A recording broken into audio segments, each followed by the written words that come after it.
It's an orange juice. What's up everyone, this is OJ. The Tornado is an epic spell found not in Spell Valley, but in Builder's Workshop.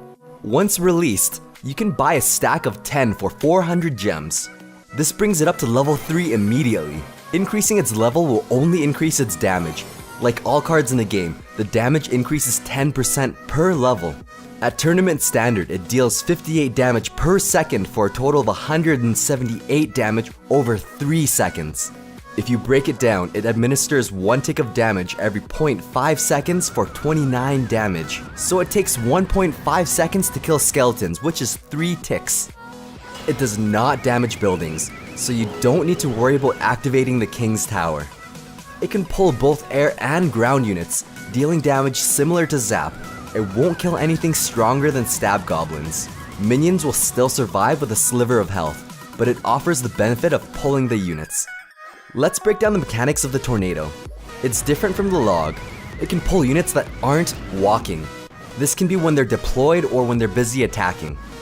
But if a unit is already walking and you try to pull it away from where it wants to go, the unit will resist the Tornado. However, if you pull a unit toward its intended destination, that actually pulls them significantly faster. This can be a good thing if you want to separate certain units. Or it can be deadly if you accidentally speed up units closer to your tower. Size, weight, and move speed of the unit does not matter. The mechanic pulls all units at equal strength. Here's where it gets very interesting. Any unit sucked by the Tornado, whether they're stalled or pulled to the core, will still be able to attack, provided they're within range.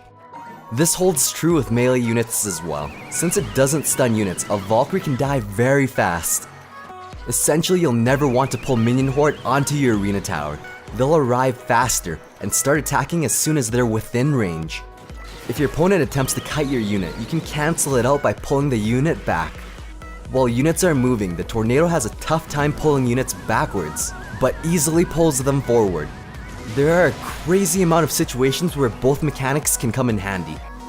Since golems and P.E.K.K.A.s have a slower load time, you can pull them into the other lane. It's much harder to react to this with other units since it doesn't pull them very far once they start walking. It pairs nicely with ranged splashed units. It easily clumps everything up. Though not as effective as arrows, Ice Golem combined with a Tornado can take out a Minion Horde. On top of that, it pulled them away from the Hog Rider. You can potentially plant a building 4 tiles from the river and 5 tiles from the arena tower.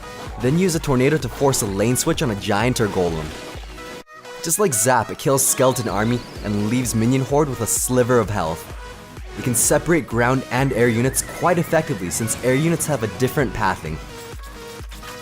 Unlike the Log, the Tornado can't pull ground units over the river, but it does pull air units across. Oftentimes, minions will fly away, escaping the golem's death damage, but a Tornado can keep them within range of its death damage. Now this isn't an ideal scenario for your golem, just an example of Tornado's potential.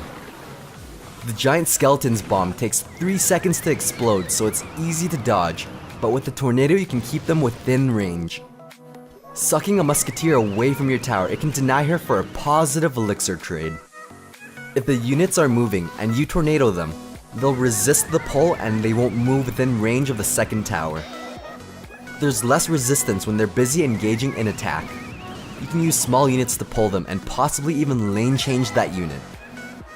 Royal Giant is extremely difficult to counter once you've lost the tower, but you can divert the majority of its damage using a Tornado to persuade it into the other lane.